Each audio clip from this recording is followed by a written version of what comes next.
Good evening. We're here now with another episode to go over the Gamefan or Die Hard Gamefan magazine, Volume 1, Issue 4.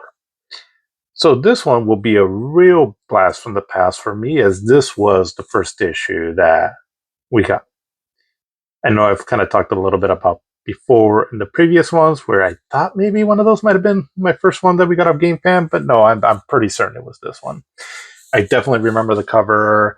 I definitely remember that this was the one that we had a physical copy of going forward from here. Basically, for the next several issues, I had a physical copy of at one point, and there might have been maybe an issue or two here that we missed here or there, but for the most part, we own all of these as we went later on, because the issue, as we'll get into it later on, right? After a few years, they did start fizzling out, and so their release schedule got a bit more sporadic.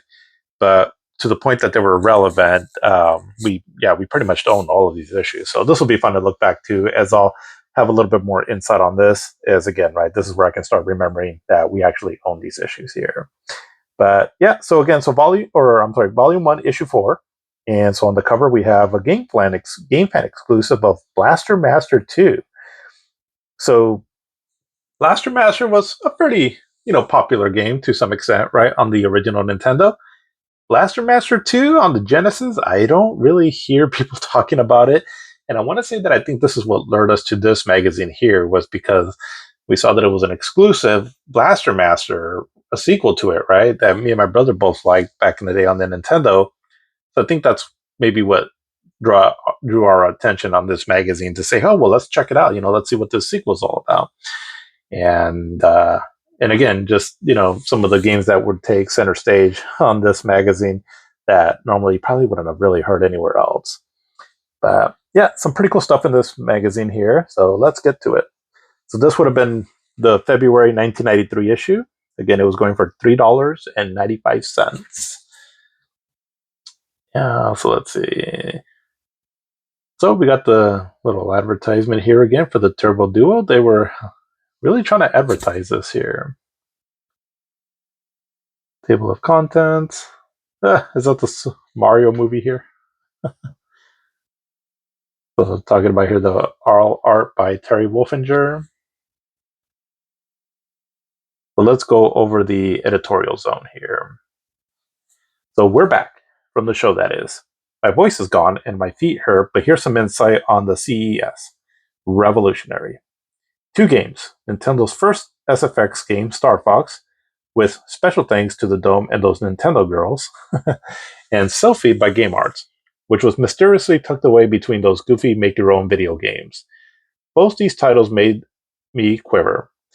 Other surprises were Alien 3 and Mortal Kombat on the Super Nintendo by Acclaim, Tasmania and Aerial the Acrobat from Sunsoft, Rocket Knight Adventure and both Toon games by Konami, Final Fight City from Sega, let's see, Vikings from Interplay, Flashback from US Gold, Pugly's Scavenger Hunt promotion, Fatal Fury on Genesis from Takara, Terminator CD from Virgin, Sony's Dracula CD, Hudson's Dungeon Explorer 2, and Lords of Thunder, and too many more to list. Check out our CES special. But perhaps the biggest story is what wasn't at the CES. Although the Neo Geo seems to be in for its biggest year ever, there was no booth. Nada.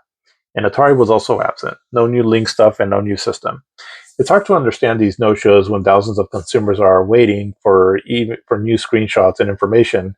If you're not going to show up at CES, at least provide the press with the necessary information so that we can report to your valuable customers. And lastly, there were some potential newcomers to the video game arena, 3DO and Pioneer's Laser Active. Both of these systems show extreme promise for the future as they are way ahead of their time. Other new products to keep your eye on are Sega's virtual reality system, or Virtua, the virtual reality system, Nintendo's new CD-ROM, and Hudson's new 32-bit machine, all 3 of which show great promise and are in the not-too-distant future. So after 4 days of conversation and thumb pounding, my overall outlook is very optimistic. there were fewer bad games at this CES than in previous years, and for a winter show, there were a lot of nearly completed quality games. We've definitely got our work cut out for us, and that's the way we like it. So their crew's expanding there, and we got a advertisement here for this pro quarterback game. I remember renting this game, and I felt it was a little choppy. Some secrets here from the Hocus Pocus section. I like this little Sonic and Mario thing on his lawn there. But let's see what they had to say for their picks here for the month. So Skid, which aka E-Storm, I believe, aka Dave Halverson. I really liked Battletoads and Star Fox. But the game I've played this month the most is Tiny Toons on Genesis. Boing, boing. And then Brody's pick, no question about it, Star Fox is the only choice you need to make. An amazing game that sets new standards. And then Tom Slick it was tough. I like Echo because of its originality, but the Super NES version of Tiny Toons is a game I'll play over and over. Then the Inquirer said, this month was easy. Star Fox for the Super Nintendo is the only real choice because the best gamer always picks the best games. Alrighty. Well, Battletoads on the Sega Genesis. Let's see, got some pretty decent reviews here. I never played this version. I played a little bit of the Nintendo version, but not this one here. But it seems more or less the same thing, just, slightly better graphics and such. But Tiny Toons on the Sega Genesis. So it was a bit of a Sonic clone for sure. So this one right here. And so they give it a 93, 95, 92, 95. And so I'll just read one review here. So Tiny Toons is another great game from Konami. These programmers have taken the gameplay from Sonic and Mario, added a complete cartoon soundtrack, awesome graphics, humor, and originality. Without a doubt, this game is incredible. Konami continues to add instant classics to their lineup. And yeah, it was a game that, again, it was one of the first first Genesis games from Konami, and where they actually programmed it. And yeah, it's a lot of fun. It was definitely a Sonic clone with a bit of Mario also into it. So kind of like he says right there, and it's just a really fun platformer. Definitely one of my more favorites on the Sega Genesis. Wolfchild, I never did play this game, but it was a game from Core, which they were just pumping out a bunch of games, and this is the Sega CD version. Jaguar XJ220. I played a little bit of this on the emulator, and for the time, the scaling was actually pretty smooth, and also was cool to see racing games back then with more smoother scaling, right, and all, which was not quite what like the super scaler arcade games were doing at the time, but getting closer to that, right? So it's kind of cool to see. The gameplay itself, I don't really recall it too much. It seems like it's a okay enough racer, right, for back then. Chuck Rock on the Sega CD.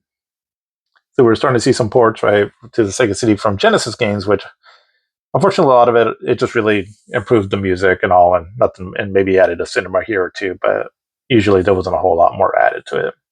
Unfortunately, the Sega CD was a bit of a dumping ground for some games like that were on the Sega Genesis and just was mild improvements, right? But then there was Risky Woods, which this is another game that I remember one of the first games we rented. Sort of like Ghouls and Ghosts. Pretty hard too also. Not quite as good as Ghouls and Ghosts, but it was a fun game. Echo the Dolphin. It's a pretty popular Sega Genesis game, but just never really cared much for that game. I like the concept, I guess, and all of it, but something that hasn't really lured my attention too much to want to keep playing it. And from what I've heard, also the last part of the game gets really difficult, and just not something I'm really want to go back to.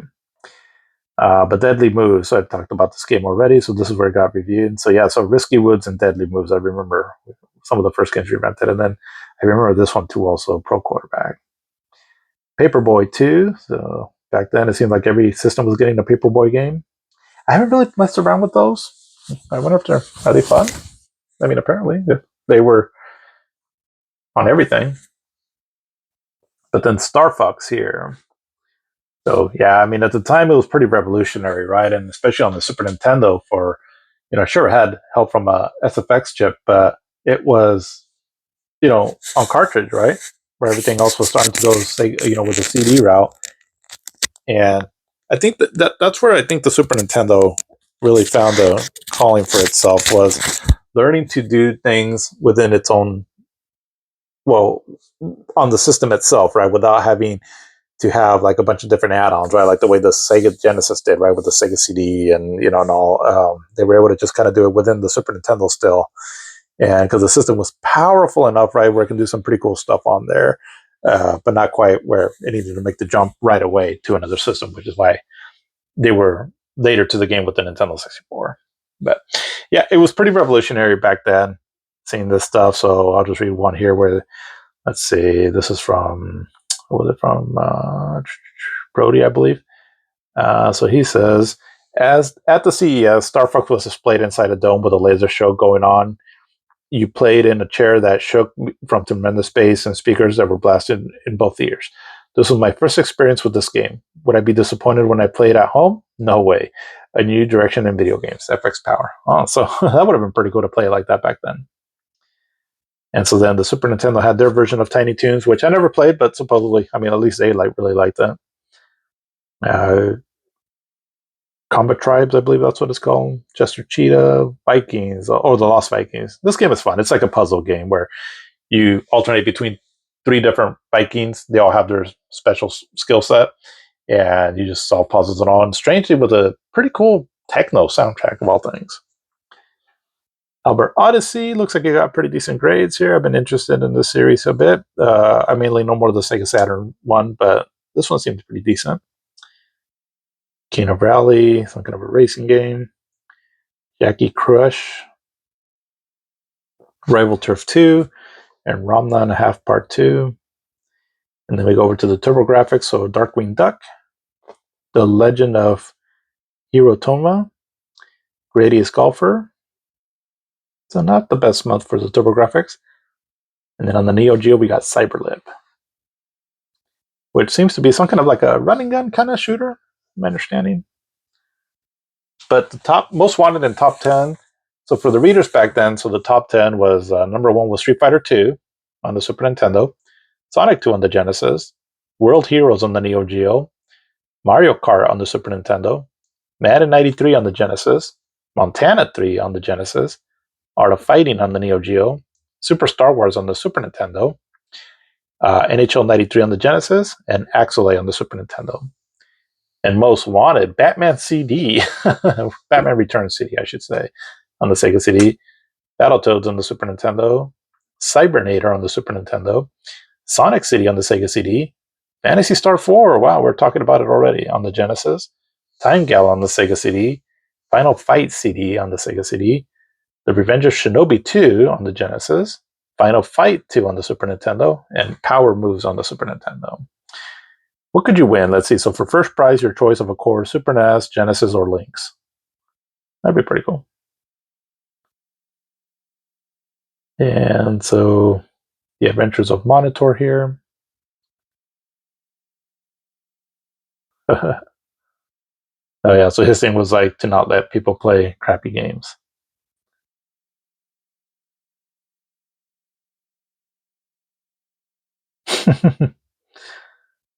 I mean, it was kind of cool, right? You have a little comic there. But here's on the Sega sector. So they're talking about Battletoads. And yeah, I mean, like I said before, right? It's pretty much more or less the same thing as the Nintendo game, just looks a little bit better. There might have been a few differences here and there, but that's just my understanding of it.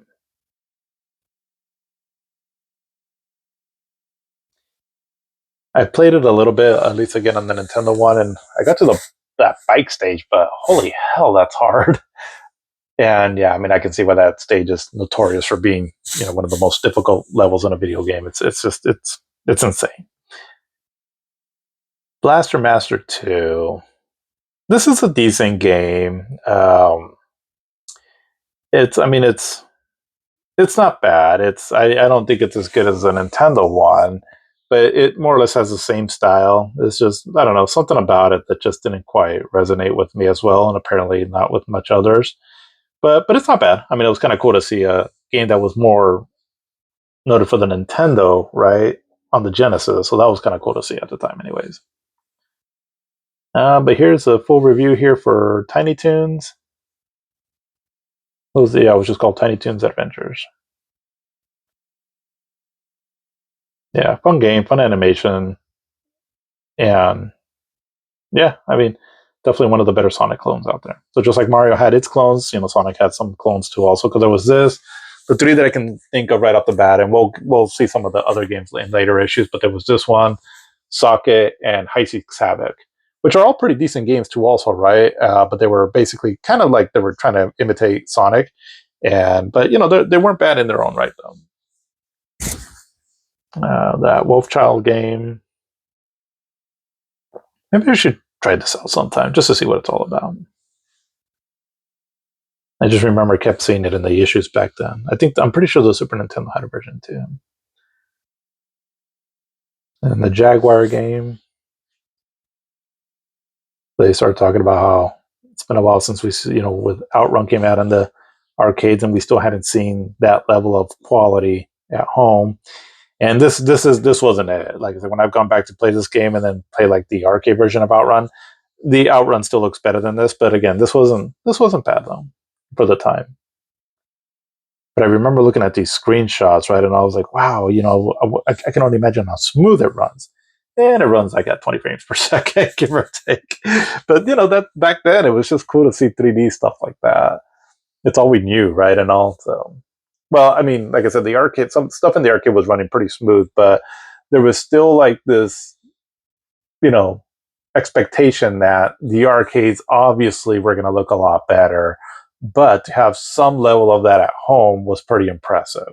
It wasn't quite in our heads yet, right? That video games at home could be as good as, if not better than the arcades, because that wouldn't happen for, some years later. But here we're talking about Echo the Dolphin again. I always thought this looked kind of cool though with this blue whale here. It's kind of a weird side note here, no, but for some reason, and I don't know if it has to do with this screenshot right here, but I've had a lot of dreams where I'm like, for one reason or another, getting flung into the Arctic Ocean, like through caves and all that, but end up in an ocean, and then I'm like swimming right by like a blue whale. They're weird dreams. I don't know why I have a lot of those and all. Maybe it was because of the screenshot right here. Now that I'm thinking about it. Anyways, little insight there to my odd mind. But the graphics look pretty nice. The Echo animates pretty good. I always thought this looked kind of creepy too, reminiscent of like Aliens. And Chuck CD. I played a little bit of this game. It's a fun platformer. It's kind of silly and all, but it's fun. And the Sega CD version, from what I can tell, anyways, it doesn't really do a whole lot more, but seems like it'd be, a decent version to get, right? Just for the better music and all. Risky Woods. This was one game that I was surprised to see that got a modern re-release. Because if you go like on the, at least I know on the eShop, it's there. You can buy it for like pretty cheap. Because there's a company, it's called Qubit or something like that.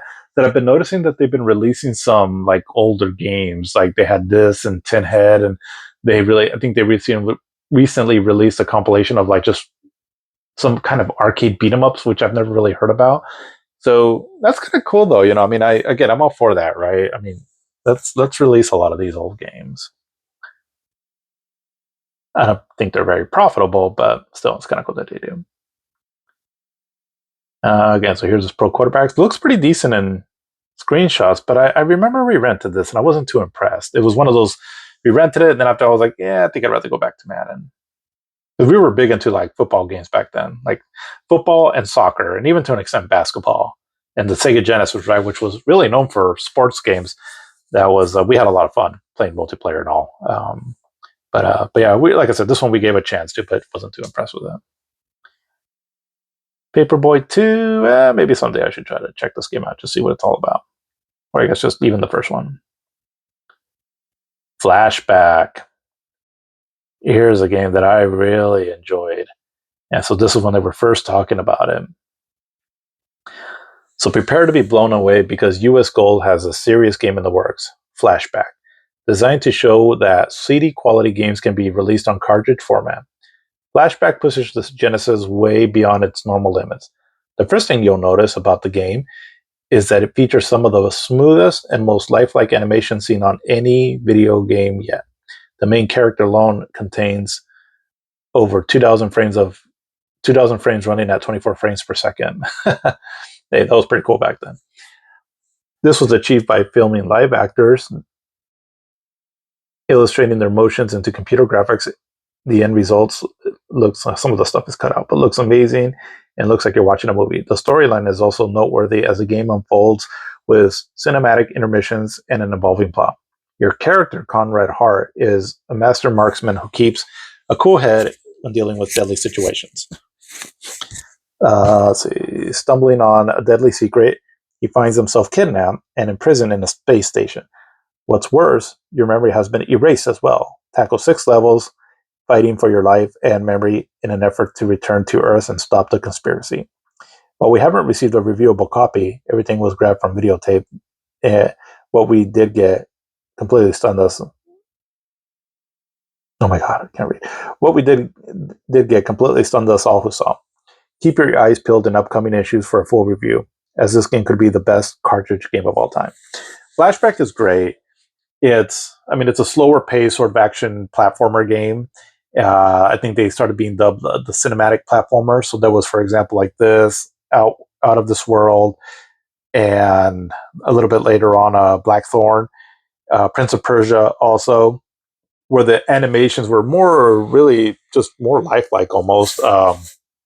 Slower pace. You're grabbing onto ledges. You have to kind of think about your movements and all. But yeah, this game was great. I'm a big fan of cyberpunk stuff, and also like the movies. I've mentioned this I think already several times before, but Flashback, Total Recall, and all. And this game was very inspired by those movies there. But it was original enough where it kind of did its own thing too, and just a great game. 6 levels only, I think, is what they say there, but they're pretty long though, and just some of the objectives that you got to do in these stages are really creative, and yeah, just a great game. It is available to play. They do have a version of it that you can play on pretty much all the modern systems, I believe. I have it on the Switch and on the Xbox, so it's on there to buy on a lot of the digital storefronts. And yeah, great game. If you like more of a slower burn action adventure, mystery solving, kind of like a crime thriller, almost in a way. It's basically, if you like the movie Total Recall and Blade Runner with cool action platforming gameplay, but again, a little bit more slower pace where it makes you think, has some puzzles to it and all. I think you'll really enjoy this game. Deadly Moose, which I've talked about this game before, and again, I just have a fondness for it because it was one of the first games we rented, and it's fun. I don't mind it. I remember using this move a lot. I used to like using him and this dude right here because when you jump and use I think the kick attack, it has a pretty long range, and so I remember winning a lot with him. We used to play this game doubles quite a bit with some friends. Esperanza. So this game would later be known as Ranger X, and yeah, it's a Sega Genesis game that hasn't really been re-released too much, because let's see, it's not on the Sega Genesis Classics that came out more recently. It's not on the Nintendo Switch Online Genesis service. It might have come out on one of the Genesis mini consoles that came out some years ago, because there was two of them. One of them might have had this game, but it's a cool game. This is a cool action game. It can be a little difficult, but it's pretty cool, pretty fun. And you control like a robot that kind of gets into like your little motorcycle kind of looking thing. And yeah, it's cool. Definitely, it was kind of like its version for me personally, like Cybernator on the Super Nintendo, but I ended up preferring this one even more. So yeah, definitely a kind of a hidden gem. Definitely check it out. They end up reviewing it later on, right? So you'll kind of see more about that later. Snow Bros, Nick and Tom. Never heard of this game. But we're on to the Super Nintendo. So Planet SNES. Is it SNES or SNES? How does everyone say it? I think I just said SNES, but usually it's SNES is the way I like saying it. Excuse me. But yeah, this one seems kind of like a. It's different than the Sega Genesis one. This one seems to be more some platforming, but I think it has like certain mini games and all. But yeah, maybe I should try this game too at some point because I remember they really liked it back then, and so I feel it's something that I might have enjoyed too. Also, Star Fox, and this was revolutionary back then, especially because again, this kind of stuff we were expecting to see like on CD, not on cartridge, and so that was a big deal about it, right? The the Combat Tribes, I think that's how you say it. Yeah, I just remember this game being some kind of a beat 'em up.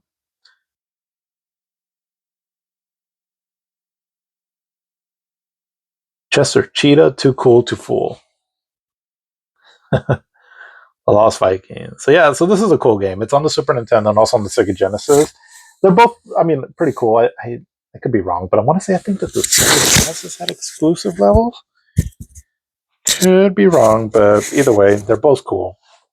And again, the music will trip you out because it's pretty decent. It's like techno-ish music that sounds pretty cool. So yeah, they would sell game CD music. This was like a big deal back then because back then we didn't really have a lot of like merchandise for video games, right? And so that's kind of what I liked about this magazine too. Also, that it would advertise a lot of stuff like this, which I don't feel like I saw it as much in other magazines. So like back then, right, buying a CD of Outrun or Afterburner, what it just wasn't what it is today now, right? So whenever you did see it, it was kind of a big deal. But Albert Odyssey, Super Nintendo RPGs had a certain look to them that I always thought was kind of cool. Hmm. Did this game come out in the United States? This is a Japanese version, right? Let's see, what do they say? We will go into further detail on this game as we progress to bring you more news on the US release as soon as possible. We are in touch with Song. So maybe it did. Kino Valley looks like it might have some Mode 7 effects. Yeah. Mech Warrior. I'm not. This is one genre that I never was too big on, like mech simulator games. No, there was one I think I did get into. What was it? I forgot. Flying Hero, Jackie Crush. Oh, is this? Oh, okay. So this is kind of like Alien Crush. Oh yeah. Okay. Oh, okay. Interesting. I almost forgot that the Super Nintendo did get a version of that series.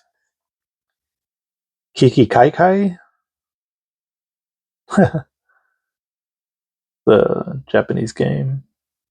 Rebel Turf 2. I used to look at this, I was like, it's no Streets of Rage 2. When the console wars were kicking in, that was hardcore Sega. But slowly, the Super Nintendo did kind of start showing some games where I was like, yeah, I kind of want that.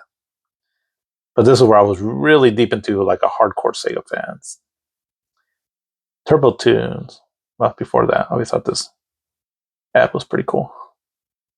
So yeah, so we went from Road Blaster to Road Avenger here in the States.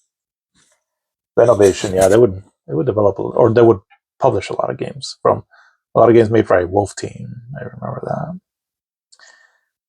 that. But Turbo Tunes, so we have a game here, Darkwing Duck, The Legend of Hirotoma.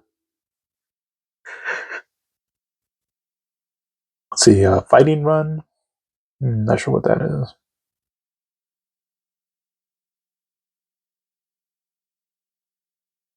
Magical Chase. Gradius 2. A lot of shooters on the TurboGrafx. A lot of good ones, though, too. And then we got Neo Geo with Viewpoint. It was a cool game. I always thought the graphics looked pretty stunning in the screenshots, and it is. It's a nice looking game when if you see the actual game. The Genesis got a port of this, which was all right. I mean, it was decent. There's Cyberlip. I always thought this boss looked kind of cool. Again, we're going off of screenshots just back in the day, right? Like, oh, that's cool, because then you would kind of use your imagination on how it animated and moved and all that. And so then here is their coverage of the Winter CES, January 7th, 1993, in Las Vegas. I was almost 13 at the time. Sylphie, yeah, so they started giving a lot of coverage on this game, and this game looked like something from the future back then. And I just remember I couldn't wait to get my hands on it, which we did eventually. And I'll get more into that as as they start covering the game, more like reviewing it and all. But yeah, I mean, going from these screenshots and all, right? I was just like salivating at the mouth, right? And I just really wanting to play it. And Batman Returns CD also. I remember this looked pretty cool. I just wanted to see the effects. Again, I'm just looking at pictures, and so they're describing it, right? And so I'm like, oh, what does that look like? And all. I just, I was really intrigued by a lot of the Sega CD games that were coming out, because I felt like I was really looking forward to the potential of the system, which it never. I mean, some games were really good on it, but there was only a handful of them, right, that were really good. Or I should say, let me back up. There was a decent amount of games on the Sega CD. It's just there was just a lot of shovelware on there, right? Like full motion video stuff and all that. That it kind of drowned out a lot of the really good games. But there were good games on there, though. They're really good, actually. Dracula was an interesting game. It was, at the time, I thought the graphics were pretty impressive. But again, we got it because we really loved the music and we wanted something to show off the Sega CD. And it's just one of those games where, yeah, the game's kind of bad, but it's your game, and also you still try to beat it and play it. And I do remember beating it and all, and I ended up enjoying the game. But when I go back to it now, it is kind of rough. But Terminator CD was pretty cool. Let's see. So Road Avenger, Montana City. So that's kind of a bad football game. But Echo City. So again, so they're porting some games over from the Sega Genesis. So like Echo, Spider-Man, things like that. But yeah, Final Fight, though, this was, for me personally, I think the best version of Final Fight that came out during that time. The graphics are pretty close to the arcade. I mean, some of the color scenes washed out, so it's not quite as good and all. But but the fact that you can play as all the characters and you can play doubles too was kind of a big deal, especially since you couldn't on the Super Nintendo. Let's see, Cyber Justice. I remember we rented this game and I thought it was pretty cool. X-Men. At the time I was big into the X-Men cartoons. The anyways,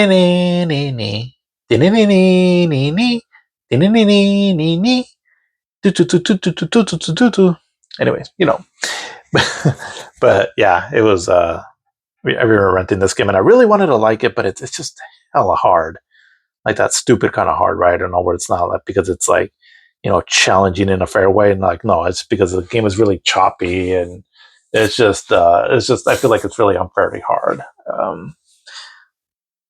Chacon, we talked about that last time. So Shinobi 3, they're showing it here again. Cool Spot is a pretty cool game. I did enjoy this game. Let's see. Hit the Ice. I remember we rented that and liked it. So here's Fatal Fury from that company, Takara, coming out on the Genesis, and also Kingdom Monster. So we talked a bit about their ports that they would do from the Neo Geo. Rock Knight Adventure. So yeah, they're starting to show this game here, and yeah, we'll talk more about this game as we get further along. But yeah, great game. Splatterhouse 3 and Rolling Thunder 3 from Namco, which were pretty cool games. This piece of trash right here, Strider 2, from one of the worst games I've ever played. It's so broken, it's so bad, and I was kind of upset about it because I was a huge fan of Strider, and yeah, that's not the sequel we wanted. It's pretty horrible. The Flashback, we just talked about that. Elemental Master, that ended up being a really great game. Aerial the Acrobat, I haven't really played too much of that, but that is another game, that and its sequel, that surprisingly you can buy now, because they re-released them fairly recently. Out of This World, which is kind of one of those cinematic platformer games. Then Battletoads here, they already talked about. So they say here, so overall, Sega had a great show. Games like Rocket Knight Adventures, or the Rocket Knight Avengers, Echo, Fatal Fury, Aerial the Acrobat, Flashback, Mortal Kombat, Dashing Desperados, Battletoads, Splatterhouse 3, Flintstones, Blaster Master, and Cool Spot show their commitment to the cartridge format. Games such as Batman Returns, Sylphie, Dracula, and Final Fight show us that the CD is off to a great start and exciting new peripheral like Virtual continue to give us Sega users a vast array of choices in our never-ending quest for new and exciting experiences in the video game world. Yeah, but that was kind of the problem, though. I mean, that's Sega. There was like they were like really flexing their muscle, right, and all that's really wanting to evolve, right, the video game industry with a lot of cool new technology, and it was cool because they did influence a lot of things.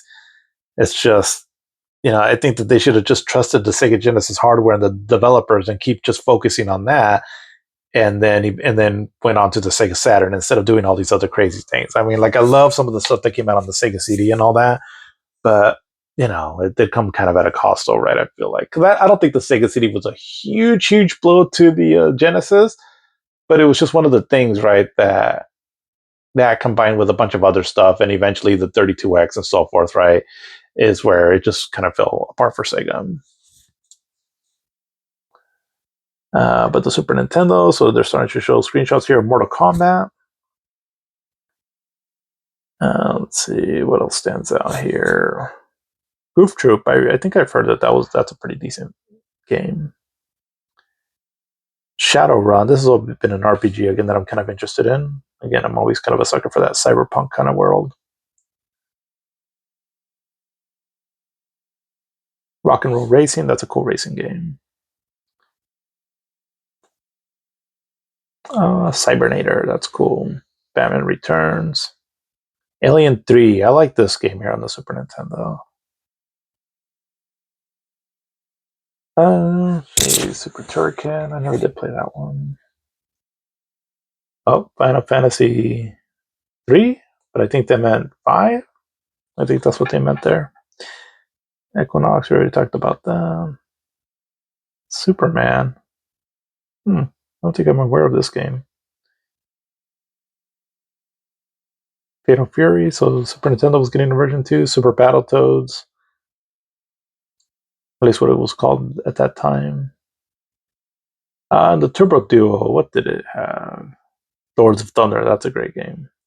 I've never really played these Cotton games. Kind of curious about them. Dungeon Explorer, I heard that series is pretty good. So best of the show, let's see. So he liked Rocket Knight Avengers, which a great game. Not a Star Fox, but then this guy liked the Lost Vikings, which is cool. Sylphid, yeah, absolutely. Sylphid, I mean, this is one of those moments as a Sega fan, right? Where people were all over Star Fox, but then when I was looking at something like Sylphid, I was like, Star Fox has nothing on Sylphid. And for me personally, I much preferred Sylphid over Star Fox, and even to this day, I feel like it holds up better. Granted, it did have that extra horsepower of the Sega CD, but like I said, right, I was just much more impressed with Sylphid. So it's sort of like that moment, right? And now we're like, well, we got Sylphid, but at the end of the day, Star Fox ended up being much more popular just because, again, the Sega CD just wasn't that popular. And this guy, like, let's see, what do you like? Legend of Heroes. But then we got the portable section here. So it looks like Shining Force was getting some kind of a port. And again, I just wasn't too familiar with like the Game Gear, Game Boy links or anything like that in this time. But the Graveyard, so they're talking about a game called Marvel Land. So this game would have come out, I believe, in 1990, I would think. Because I remember it being a pretty early Sega Genesis game. But they weren't going too far back into the Graveyard, because again, this would have only been about 2 years old, give or take, right? Maybe 3. And so here we have their Die Hard's import mail order service and the other stuff section. This is always kind of fun to read here. Let's see. So I'm just going to kind of skim through this. Obviously, you can pause the video if you wanted to read it more. But let's see. Golden Axe 3, Thunder Force 5, and Shining Force 3 are not available on Mega CD. Okay, so they were already talking about that. Okay, so now they're kind of dispelling some of the previous rumors that they had in the previous magazine.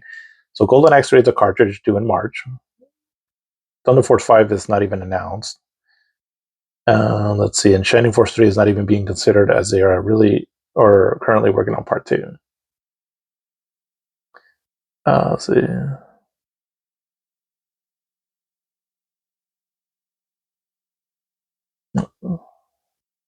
Okay, so they got some things wrong. So Wolf Team is not okay. So they're talking about like so yeah. So it looks like they're dispelling some rumors.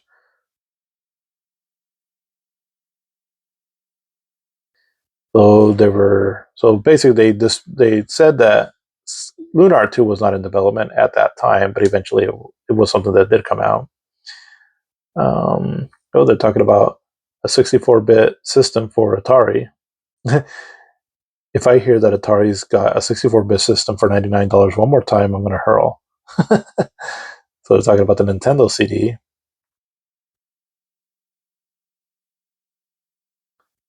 Let's see. So they're talking about the Neo Geo, some games that were coming out on them. And so then we started talking about that Sega was going to bring in Shining Force and Landstalker over to the United States. And they're talking about the Virtua, which I forgot all about the Virtua. Did it? I don't think it ever came out though. So they're talking about Power Drift would be coming out to the Sega CD, but I don't think it ever did though. Let's see.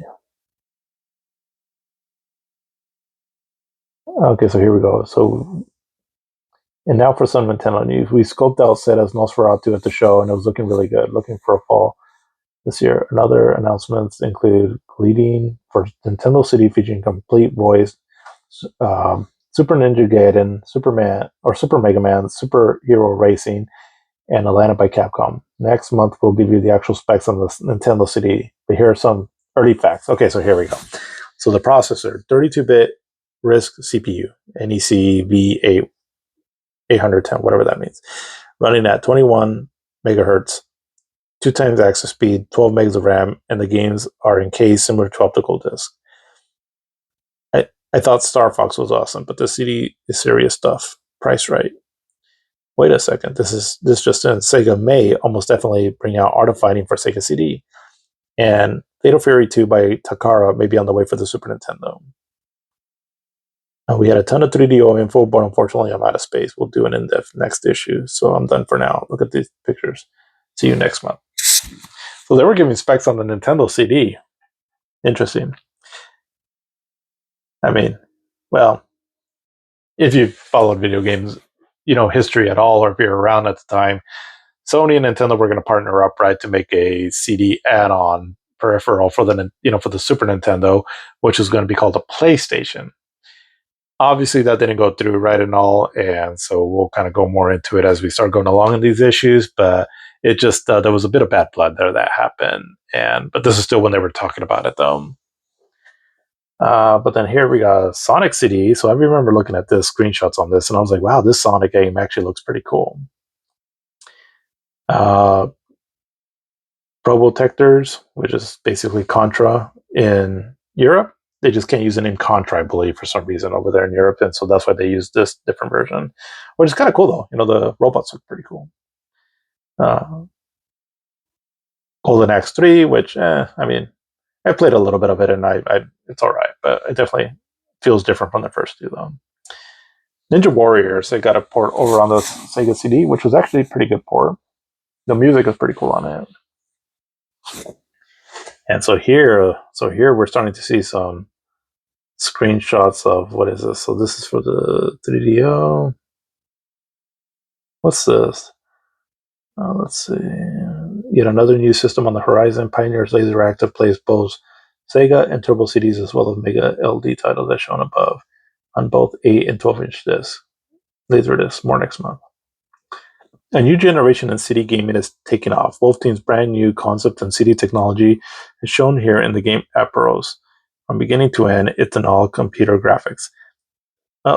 Although Wolf Team is known for their Mega CD development, no format has been announced. And here's the Mario Brothers movie. And so here they're talking about a Fatal Fury 2 commercial in Japan.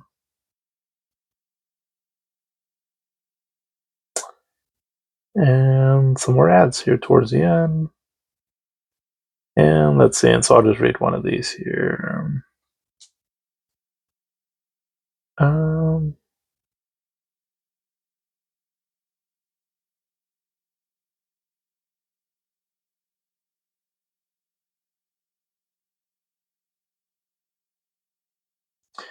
all right, so dear Gamefan staff, so finally a real magazine that tells it like it is. Unlike the other magazines that review their games and not for their graphics, music, and playability, but for how much they're paid by the developer company. Also, you're not afraid to rate the newer Neo Geo games. I don't want to mention names, but they're an easy as. Unlike the other guys who won't rate them because they're too good to be rated fives and sixes, and us readers would revolt. Of course, the games they won't review are Art of Fighting, Viewpoint, World Heroes, Baseball Stars 2, etc., all which have already been reviewed by Diehard Game Fan, and after only 3 issues. Watch out, ETT. I'm pretty sure they're talking about EGM there. There's a new Meg in town, and it's kicking ass and taking names. So I guess if you want it all, great photographs, early releases, and no build. There's only one choice, and that's Die Hard Game Fan. Keep up the good work, and please don't let us loyal gamers down. So, gamers back then would talk a bunch of shit too. So, kind of like today, right? It's just that, things weren't just quite as vocal all over the place now because we just didn't have the internet. Had we had the internet back then, we would have been very much talking shit too, also like we do nowadays. But EGM was basically kind of like, I guess, the IGN of back then. I don't know for sure if somehow they're connected in any way. I'm not sure, but they were kind of like the very mainstream magazine. So basically, like the news outlet for video games, and it was a decent magazine and all that. But I just know that they were kind of the at the forefront for a lot of video game controversy back then, right? And again, it wasn't quite what it is now, just because again, right? We don't have we didn't have the internet back then, but there was a lot of like this petty kind of like stuff, right, and all. Let's see. So he got a response back. So, Paul, I could never figure out why none of the other magazines did in-depth reviews on Neo Geo games. It's an incredible system and it's extremely fun to cover. So it's expensive. It's not like there's nobody out there who's got the money. Um, Enthusiast gamers will always find a way to enjoy the best. Drive a Toyota, own a Neo Geo, drive a Vet, own a Game Boy. The fact is, there are thousands of Geo owners out there, and they deserve quality coverage, and we're going to give it to them. Not only that, but SNK is going into CD-ROM development. That means cheaper games. Watch all the other magazines jump on the bag when that happens. Just remember, we were there first. And so it's funny because again, this Wonder Dog game, right? So I'm pretty sure like the backdrop to this, outside of like the character, right? But like the street lamp, the sidewalk, the car there, and I'm pretty sure it's from that Wonder Dog game. So again, it just kind of cracks me up how like they really were highlighting that game, even to like using backdrops of it. But let's see, schedule. It's just kind of fun to see like some of the stuff that was coming out back then. And yeah, so we end here with this ad here for James Bond 007, The Duel.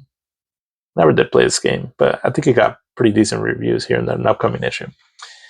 But yeah, that is that for this issue here. Let me know what you think. That was definitely a blast from the past. I do remember reading this magazine a lot, and I think it was just the attitude of it, the focus on the Sega Genesis. I think is another thing that really kind of got to us and all. But this is when the Sega Genesis was really doing good, though. They were cooking during this time where there was a lot of great games that were coming out on the Sega Genesis, and I at the time couldn't be more thrilled because we were trying to rent a lot of them. And so, yeah, this is kind of the start where I experienced so many games, because we would rent them all. Again, I was kind of lucky that I had my older brother that was, he would just spend a lot of money on renting games. And so, because we weren't buying too many games at this time, right? But we were renting quite a bit of them. And so, yeah, experienced a lot of great stuff. And yeah, this is the start of it. But yeah, that was a fun magazine. And the next one, actually, I still have the original copy of it. It was the only one that I kept. And I don't even know why I kept that one. I think it just kind of, I think I mentioned before that I had gotten rid of the magazines because I put them in a box and left them at a Goodwill, I believe, and just because I didn't know what else to do with them, and I didn't want to just throw them away, so that's the only thing I could think of doing back then. Because this would have been like, I don't know, it was like when I was first moving out, so this would have been like in late 1990s, early 2000s. But for some reason, that one kind of stayed behind, and I just have been carrying it along in all the different places that I've moved and all, and so I still have it in storage, but I'll keep that one just for reminder sake. But yeah, that'll be the next issue. But yeah, hope you enjoyed this little trip back down memory lane, and or at the very least, to give you a little bit of a time machine to go back into what we were experiencing back then, and and how we were getting our information. But yeah, but that's it for this one. Till the next.